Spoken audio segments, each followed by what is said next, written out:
भारत ने 5 अगस्त 2019 को आर्टिकल 370 का बहिष्कार कर राष्ट्र संघ चार्टर का उल्लंघन किया है। मोदी शासन ने भारत द्वारा अवैध रूप से अधिकृत जम्मू कश्मीर को है दमन तथा मौन के सैन्यीकृत क्षेत्र में परिवर्तित कर दिया है। आर्टिकल 370 का बहिष्कार कर भारत ने कश्मीरियों से उनकी पहचान, सम्मान तथा राजनीतिक स्वायत्तता छीन ली है। भारत द्वारा अवैध रूप से अधिकृत जम्मू कश्मीर की जनता बहुत स्पष्ट रूप से 5 अगस्त 2019 को उन पर थोपे गए एक पक्षीय परिवर्तन का बहिष्कार करती है।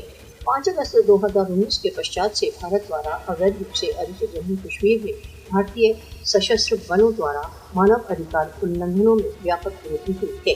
भारत कश्मीरियों की महत्वाकांक्षाओं को कुचलने के लिए पाशविक शक्ति का प्रयोग कर रहा है तथा भय के द्वारा समर्पण पर विवश कर रहा है।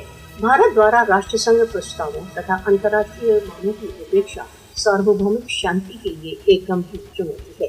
नई दिल्ली कश्मीर विवाद के न्याय संगत तथा शांतिपूर्ण समाधान की अपीलों की निरंतर उपेक्षा कर रही है। कश्मीर में भारतीय कॉलोनीवादी परियोजनाओं को रोकने का अंतर्राष्ट्रीय समुदाय का नैतिक तथा कानूनी दायित्व है।